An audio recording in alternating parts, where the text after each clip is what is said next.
di tahun 2050. Bayangkan, udara saja tidak berpihak kepada kita. Suhu memanas ekstrim.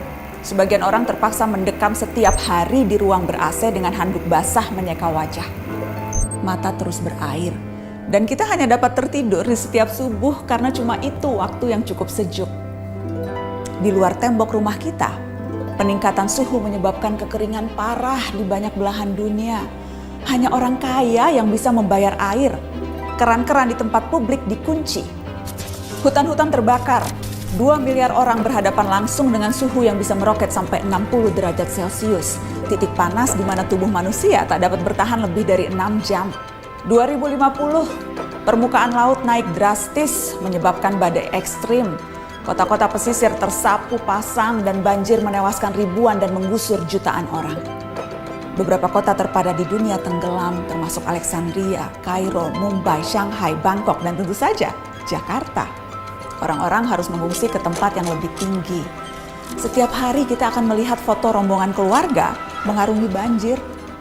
Yang agak beruntung bisa tetap tinggal di rumah dengan air hingga mata kaki. Seperti Jakarta di tiap musim banjir, tapi ini di seluruh dunia. 2050, pandemi bukan hanya varian COVID.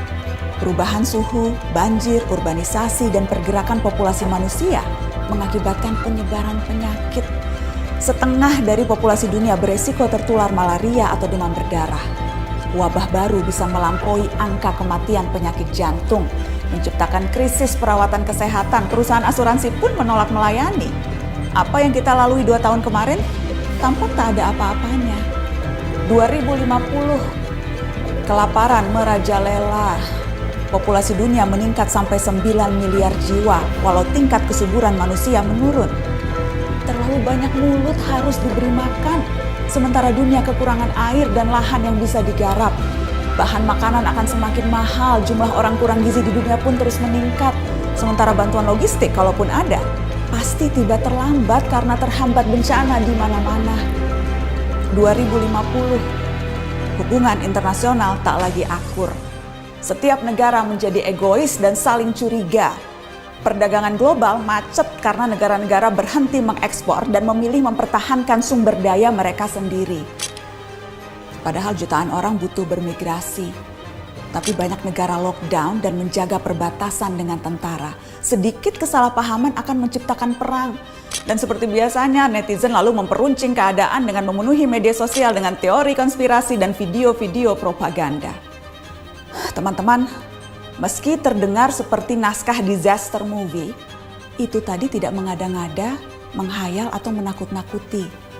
Semua gambaran itu berbasis pada penelitian dan data-data saintifik. Hitungan skenario 2030, 2050, 2100 per tahun semuanya ada. Isu ini bahkan telah mempertemukan para pemimpin dunia, tak terkecuali Indonesia.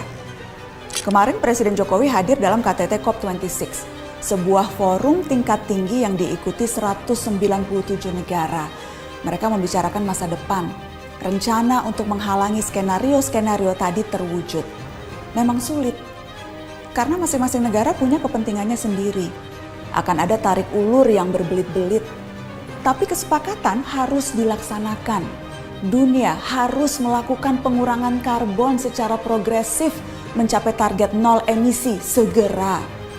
Negara-negara maju yang secara historis lebih bertanggung jawab harus mau membantu pendanaan negara-negara lain untuk ikut memerangi krisis iklim. Dunia berpacu dengan waktu. Gelisah tidak akan menghalangi 2050 sampai di kalender kita.